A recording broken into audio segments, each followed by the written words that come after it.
What I'm going to talk about today, I think, really encapsulates a couple of the things that Rob really seemed to enjoy. So logistics in the First World War and people arguing about logistics in the First War. And you get both of those things happening at the Calais Conference in February 1917.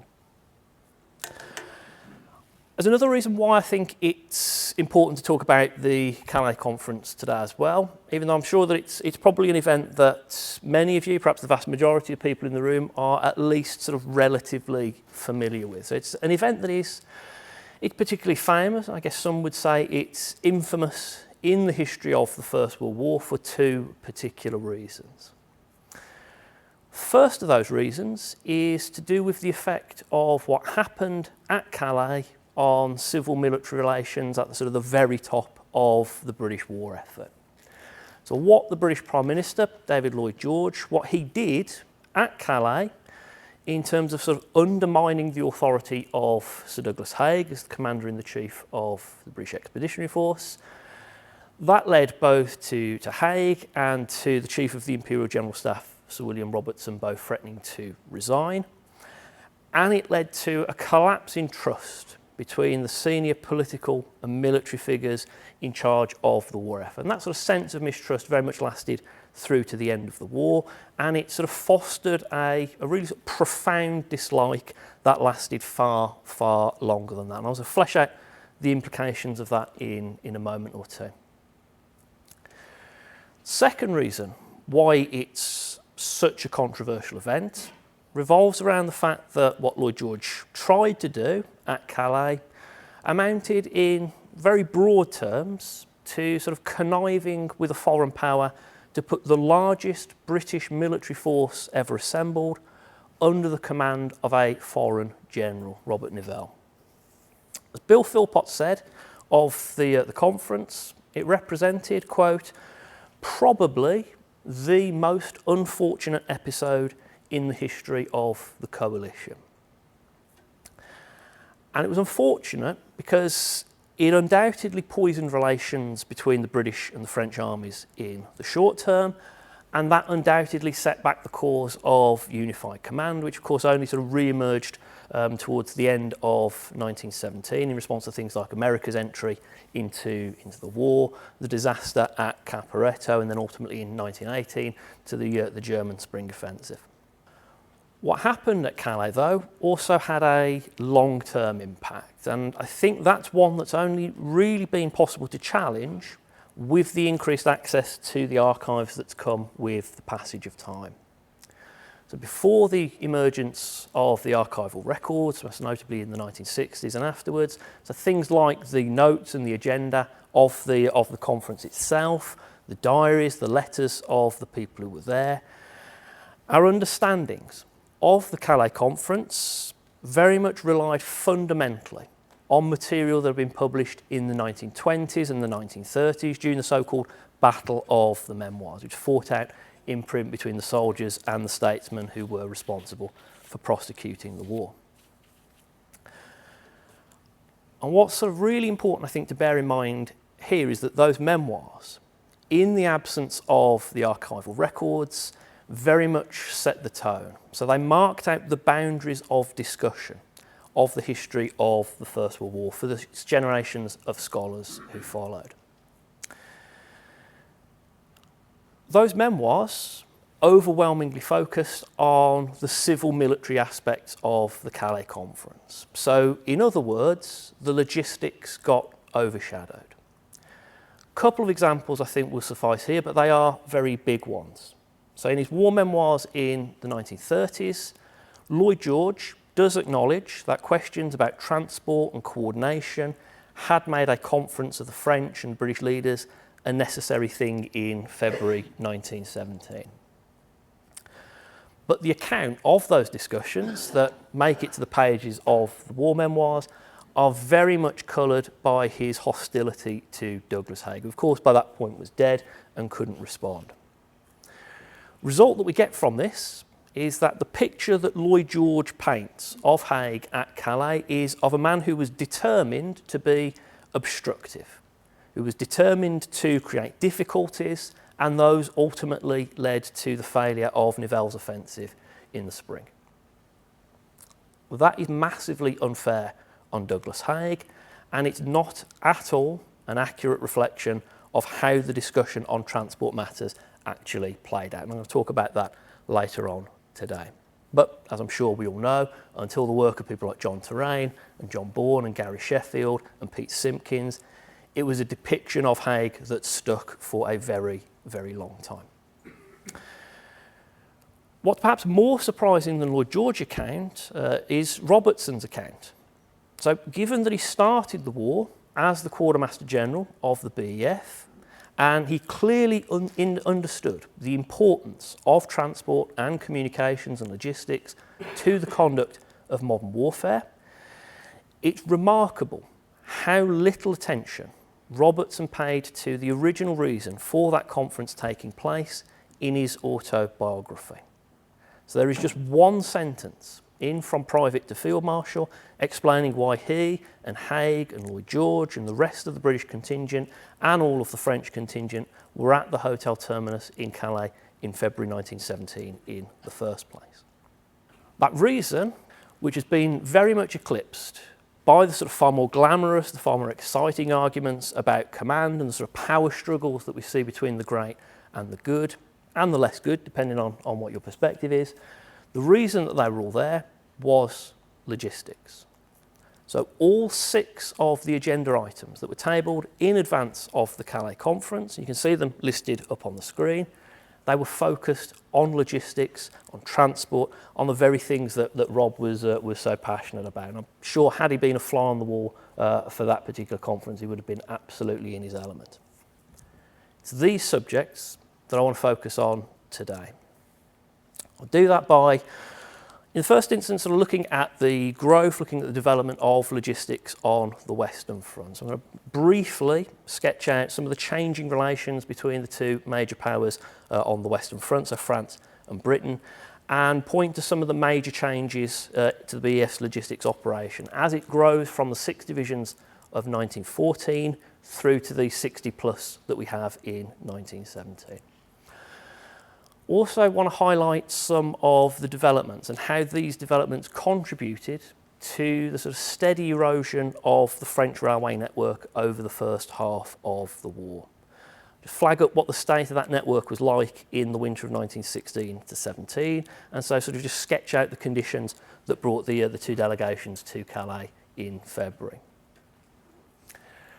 Then I'll actually talk about what happened at Calais when those developments, when those delegations talked about logistics. This is still very much a tale of dispute and disagreements. It's very much a tale of mistrust and suspicion between coalition partners, and it's also a dismal failure in terms of making headway on the key questions of the day, which is those 6 up on the board. But in this telling of the story, it isn't going to be the generals and the prime ministers who are in the spotlight. It's going to be the logisticians. And I think that's exactly how Rob would have wanted it.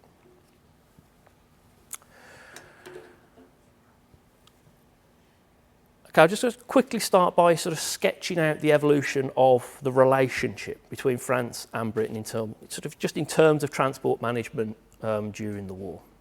So before the war, in around about 1912, as part of the series of conversations between French and British military figures about how they would cooperate in the event of a war with Germany, the French confirmed that they would take responsibility for, quote, all the work of construction, repair, maintenance, traffic management and protection necessary to maintain the BEF on the Western Front.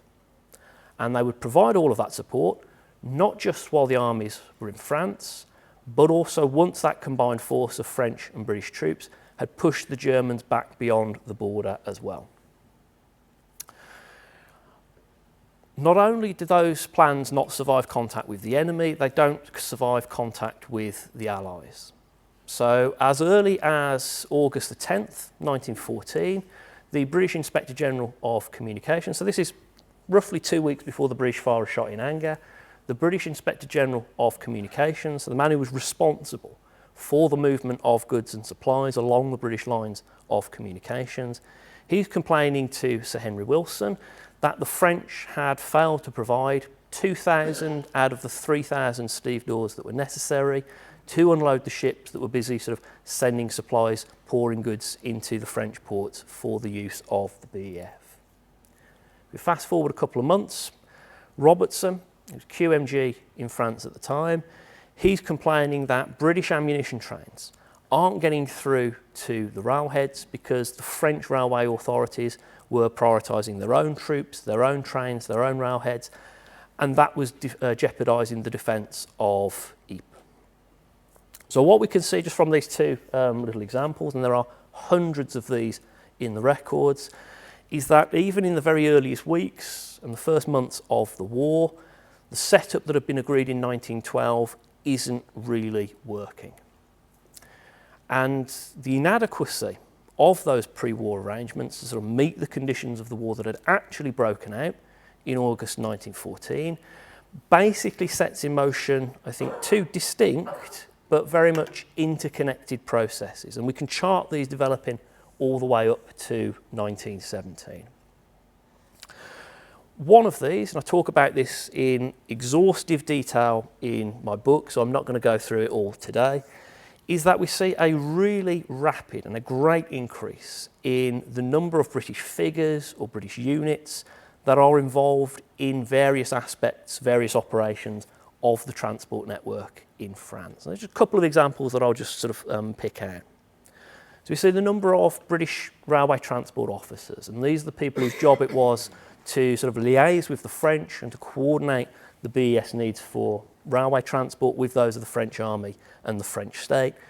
Their numbers more than doubled by October 1914. We see the British Army's railway companies. We see them arriving in France. We see them starting work on repairing bridges and connections that have been damaged in the War of Movement. And as 1915 and 1916 progresses, you see more and more of these companies being raised, not just in Britain, but from all over the empire, and they're being employed on the Western Front. There's certainly huge numbers of those coming in from Canada.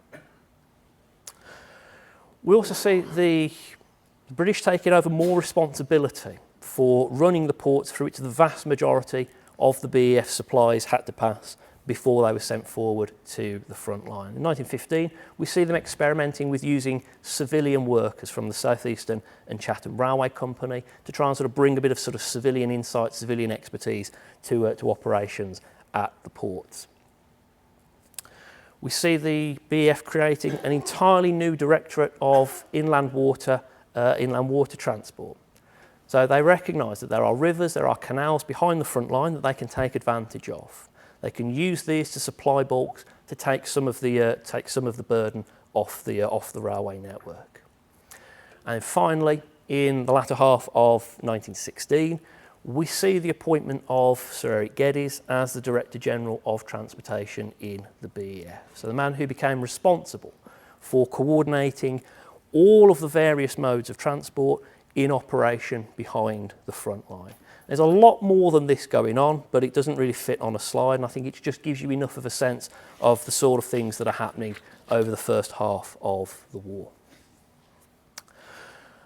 Not going to spend a huge amount of time on Geddes' wider contributions today, but what I do want to flag up is what his role within the BEF meant. So when he became the Director General of Transportation in October 1916, his responsibilities included: 1, creating, staffing and directing an organisation that ultimately consisted of 80,000 men. 2, he was responsible for introducing and adapting some of the latest working methods from British industry to the conditions of industrial war.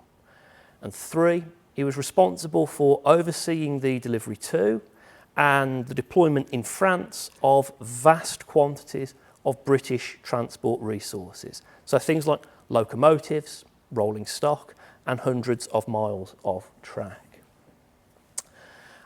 And it's the last of those duties that indicates the sort of the second of those two processes that was taking place in France between 1914 and 1917. Because what we see happening is that far from being able to service the requirements of the BEF and the French army, as they'd said they'd be able to do in 1912, the demands of the war, and certainly the constantly growing demands of the war, meant that the French increasingly had to ask for material as well as manpower from their allies in order to keep the supply network in operation as the fighting continued. So we see this starting to happen, particularly in terms of the material requirements, in March 1915. And this is when the French make their first request to the British for them to provide between 2,000 and 3,000 wagons to help convey the BEF supplies over the French railway network. As the BEF continues to expand over the course of 1915, where it trebles in size over the course of the year, and into 1916, where of course it grows and grows even more, that demand grew from 3,000 to 5,000 and then to 6,000. And by the time we get to April 1916, the British have got on order somewhere in the region of 13,000 wagons. These are orders that are in place with British firms, with Canadian firms, with American firms. Of course, the lead times for the production of all of this material are very long. It means that in the short term, there is no option but to sort of wait and see what arrives. And it turns out that even 13,000 wagons on order isn't enough. So on the 19th of November 1916, so right at the end of the Battle of the Somme, Verdun's got another week or so to go, General Joffre presents the British with a demand that they supply 19,350 wagons as soon as possible to cover all of the BEF's requirements. And there's a very good reason for this. In the War of Movement in 1914 and the initial German invasion, the French have lost around 43,000 units of rolling stock. Over the course of the war, as the railway industry in France has been denuded of expert labourers and railwaymen to replace gaps in the frontline troops, the number of people available to repair damaged or worn out stock is dropping and dropping. By the end of 1915, French railways are missing another 9,000 or so wagons that simply are beyond repair. Of course, what's going on at the same time as all of this is that the scale of military operations is getting larger and larger. And so the remaining transport infrastructure is being asked to do more and more work, and it is wearing out more and more quickly. It's being expected to do a far higher volume of work than it's expected to perform in peacetime. I'm sure this is something that we're going to hear in the next talk when we think about the road network in France as well. As the battles of the Somme and Verdun came to an end, according to the sort of remarkably understated comments of the post-war report of the BEF's Quartermaster General, the railway network in France, quote, had fallen into very bad condition. Now, those conditions are going to be made even worse by the weather over the course of the winter of 1916 to 17, and I'll just come back to that in a moment. Before that, I think it's just worth emphasising that Eric Geddes was fully alive to this problem. He's fully aware of the situation that was developing. So by the start of December 1916, he'd managed to get an agreement from the British railway companies, who themselves are having to deal with a far higher volume of traffic than they would have anticipated in peacetime. He gets an agreement from those railway companies for the supply to France of 350 locomotives, 20,000 wagons, and 320,000 sleepers, and hundreds of miles of track are added to that order so very soon after. Elsewhere, so just sort of moving away from the railways for a moment, and these are sort of improvements that really come to the fore in the second half of the war, so in the sort of the long term rather than the short term.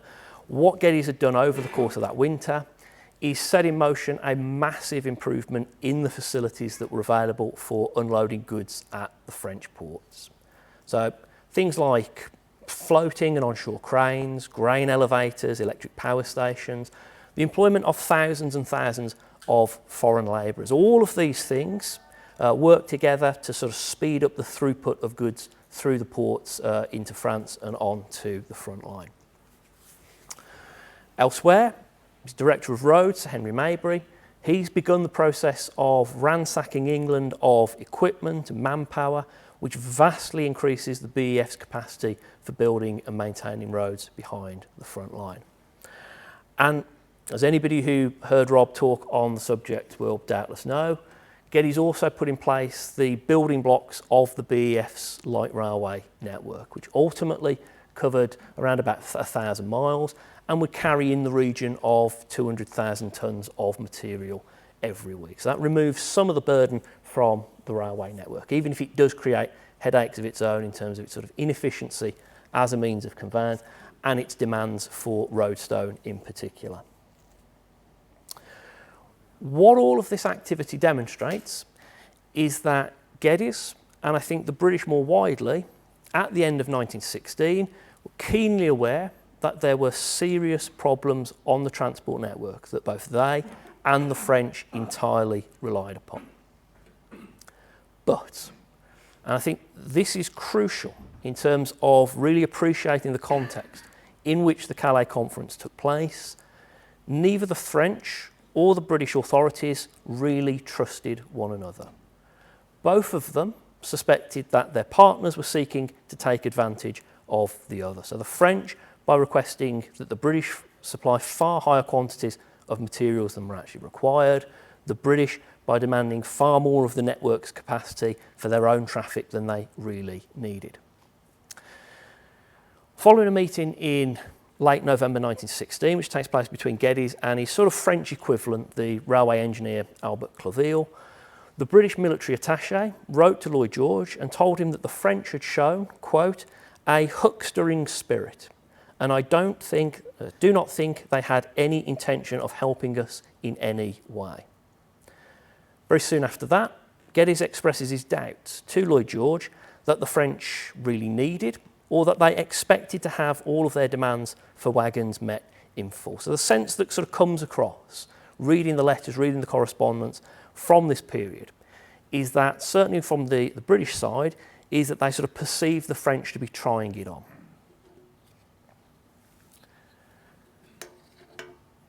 But then the weather plays its part. So in January 1917, a severe frost sets in, and that reduced the circulation of rolling stock around the railway network. On the 24th of January, the French railway authorities placed an embargo on all military traffic for the French army, other than supplies, ammunition, and railway materials. At the same time, Geddes is informed that there was, quote, no hope of the French being able to deal with more than 150,000 tonnes per week on behalf of the BEF. This is a major problem because for the British, in order to prepare for their next offensive to take place in the spring, Geddes has calculated that the BEF needs an absolute minimum of 200,000 tonnes per week, so a third more than what the French have said is the top end of what would be possible. And even that figure that the French have quoted is based on the assumption that the weather would improve. When he gets that news, Haig warns Nivelle that unless the BEF receives its 200,000 tonnes per week, he wouldn't be able to launch an offensive as early as Nivelle wanted. And that elicits a response from Nivelle that I think is about as condescending as anything that I've read in an archive. I've put as much of it up on the screen for you as I can. It's really the sort of bottom paragraph which I think is particularly important. And it's just worth, I think, remembering as you look at that quote that this sort of introduction to operational planning is being addressed to a British field marshal and a man with decades of military service behind him. What we've got here, I think, is a tension. A tension between, on the one hand, the immediate requirements of a transport network that has been run down by years of heavy use and by particularly harsh wintry conditions. And on the other hand, the demands of industrial armies who are seeking to conduct offensives that could not take place until vast stockpiles of material have been amassed behind the front lines. And it's that tension that Haig thought would best be relieved by bringing together the senior political, military and transport figures from both the French and the British war efforts at Calais.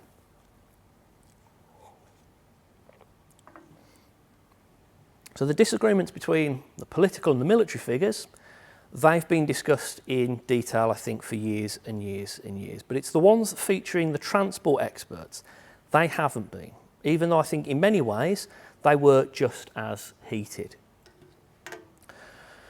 So the two central figures in the discussion on transport that opens the conference are Geddes and Claville. Geddes begins the conference by demanding to know of the French when the BEF could expect the French railways to be able to handle the 200,000 tonnes per week that he wanted in order to prepare for the offensive at Arras. In response, he is advised that the French, quote, hoped to reach a figure of 194,000 tonnes per week by the end of March, so very close to 0 hour. At this point, Lloyd George steps in to re-emphasise the link between logistics and operational success. He warned the French that unless things changed, either Douglas Haig would have to attack without sufficient preparation, and that would clearly reduce the chances of success, or he would have to postpone his contribution to Nivelle's plan.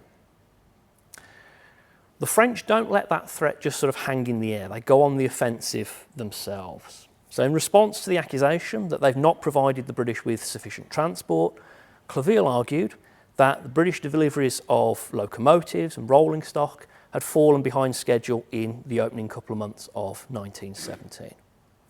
In addition to that, the French argued that the BEF actually used an unnecessarily large amount of rolling stock to service its requirements.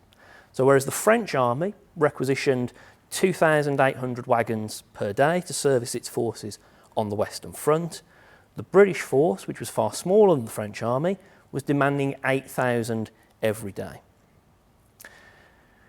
Geddes doesn't question the accuracy of these figures, and he doesn't attempt to explain the reasons why there is this massive discrepancy between the French and the British Army's demands for wagons. Instead, he launches into what on the page looks like a tirade against what he considered to be the incompetence and the mismanagement of the French railways.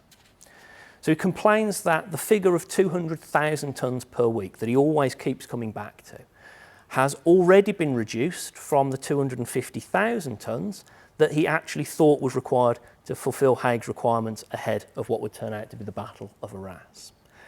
And he's unwilling to entertain any kind of discussion about rolling stock or locomotive deliveries until the French understand and they accept that the BEF required 200 trains per day to get up to this figure of 200,000 tonnes per week to be run into the railheads servicing the British front line. At that time, they were receiving only 80, so less than half of what they needed. Again, the French aren't cowed by this particular outburst and they don't accept Geddes' calculations. And what we see happening for the remainder of the session, it lasts for just under 2 hours in total. Both sides dispute everything. They dispute rolling stock requirements, they dispute the number of trains per day that each army needs, they dispute tonnage figures, they dispute everything. By the time that Lloyd George calls the discussion to an end so that the conference can move on to the matters of command, so the things that we all remember the Calais Conference for, absolutely nothing has been achieved. And I think this is probably one of the reasons, ignoring everything else that happened at Calais and all of the controversies that are there, I think this is one of the reasons why it hasn't really been remembered for the reason of transport. But what the events of those 2 hours show us is that regardless of the power and the influence that Geddes had within the British war effort, this is a man who's nicknamed Hindenburg, he's nicknamed Napoleon for the amount of power that he was perceived to wield within the British war effort, his freedom of action, like the BEF's as a whole, is always constrained by the fact that Britain is part of a coalition. Britain's coalition partner has its own voice, it has its own priorities. And quite often over the course of the First World War, those voices and those priorities didn't match Britain's. Managing that partnership required tact, it required patience, it required diplomacy, and an ability to consider alternative perspectives. What we see in Calais and during the weeks that follow is Geddes doesn't show any of those qualities. The point that Albert Claville had made early on in the conference about the deliveries of British locomotives being slower than expected, that was accurate. So by the end of February, the supply of wagons was running 30% behind schedule, and only 50 of the 100 locomotives that Geddes had hoped to have in place had actually arrived on French soil. None of this gets acknowledged at the time. Instead, a week after the conference, Geddes wrote a memorandum to Haig, which recorded all of the ways in which, in Geddes' opinion, the French had failed to honour their agreements. So there's no sense from this. There's certainly no sense in any of the surviving documents that I've come across. Anyway, there is no sense that Geddes ever countenanced the possibility that Claville had raised legitimate concerns. All Geddes is obsessed about is that figure of 200,000 tonnes per week. And he tells Haig that if the French won't provide it, there's little point of him staying in France. In the short term, though, he does stay in France, and on the 12th of March, he was part of another gathering of French and British figures. So it's quite notable that Albert Claville doesn't attend this particular one. At this second meeting, the French do acknowledge that the railways were in a terrible state, and they tell the British that it's not a willingness to provide for the BEF that's the problem. They wanted to provide the BEF with everything that they demanded. They simply couldn't do it. The capacity wasn't there. I think somewhat in the spirit of conciliation, the French suggest at that meeting to form a Franco-British Transport Bureau, a sort of permanent establishment that could provide, quote, a continuous reciprocal examination of the French railways, both from the point of view of our requirements and the means of execution. So essentially what they're proposing to do here is the formation of the Inter-Allied Transportation Council, which appears about a year after this proposition is made. Geddes dismisses that idea completely out of hand. He says nothing will be gained from it. All he wants to know is when the BEF will be given its 200 trains per day and its 200,000 tonnes per week. That's it. There is no further discussion. I've argued before, and I think on this point me and Rob were broadly in agreement, that Eric Geddes is one of the most important, influential figures in the history of the First World War. Certainly from a British perspective, I would argue from a wider perspective than that. What he achieved within the British war effort, whether that is in the Ministry of Munitions, whether it's in the Army, whether it's later on when he serves with the Admiralty, it is a remarkable contribution. But I think that the Calais Conference in February 1917 is very much a blot on his copybook.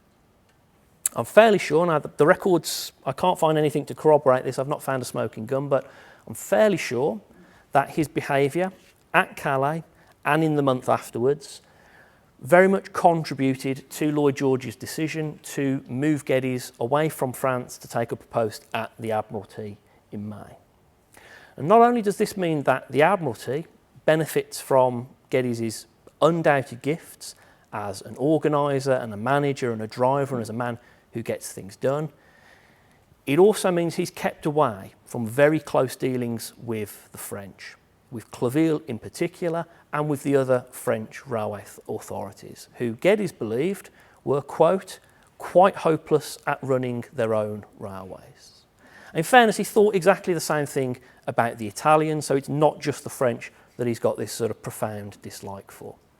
But I think that certainly Lloyd George recognised that Geddes was not temperamentally suited to a role that required this tact and diplomacy and patience and working closely with others. And it's noticeable that when the Inter-Allied Transportation Council is set up in 1918, Geddes wants to be a part of it. He begs Lloyd George to be released from the Admiralty to serve with the IATC, but Lloyd George refuses to release him. And so it's Philip Nash, who was Geddes' deputy in France. He's the man who gets that particular role. All right, and we're just going to sort of draw this to a conclusion, I think, with a couple of observations. First of these is a little bit trite. It's certainly very obvious, but it's one that doesn't diminish in the repetition. And because I'm speaking first, I'm the one who gets to say it first. And it's that questions about transport, about supply, about logistics, communications, etc., etc. These questions exert a huge influence over the conduct of warfare. And that is as true today in Ukraine as it was in France in 1917. These things are important. They matter. What Geddes didn't articulate at Calais, but I think what was always sort of bubbling under the surface in all of his words and all of his deeds, both there and before and after, was an understanding that, to quote Thomas Kane, logistics governs the battlefield, not only at the lowest levels of strategy, where it determines whether or not soldiers receive bullets or food, but at the highest, where it determines what armies can do. Put very simply indeed, I think Geddes understood that logistics were and are an integral part of what an army can be, in terms of the size that it can reach, in terms of the firepower that it deploys, and in terms of its mobility to and around the battle space. And what Geddes wanted was for the BEF to be as large, as powerful, and as mobile and as flexible as possible. Many of the things that he did while he was attached to the BEF achieved those things. As I say, I think his contribution to the war is incredible. But I think at Calais, I think he lost sight of something that was arguably even more important, which was that fact that Britain didn't act and could not act alone during the First World War. Britain was part of a coalition. It was part of a coalition, and it was reliant for the duration of the war upon its coalition partners. So yes, that pre-war agreement in 1912 with the French to provide everything that the BEF required, that had to be modified. It had to be redrawn. It had to be abandoned over the course of the war. But at no point before November 1918 was the BEF self-sufficient when it came to transport. They always needed the French. And so I'll end on this. I think what Calais shows us is that even those who understood the value, who understood the importance of logistics and transportation better than anybody else, and I'm going to even include Rob in that statement too, even they were susceptible to thinking about the First World War in nationalistic terms, in an insular way of looking inwards, rather than with the big picture of the entire coalition in mind. So for historians, I think it's the logistics that tends to get overshadowed. But for Eric Geddes, in February in 1917, it was the Entente itself. Thank you very much for listening. I'll be happy to answer any questions.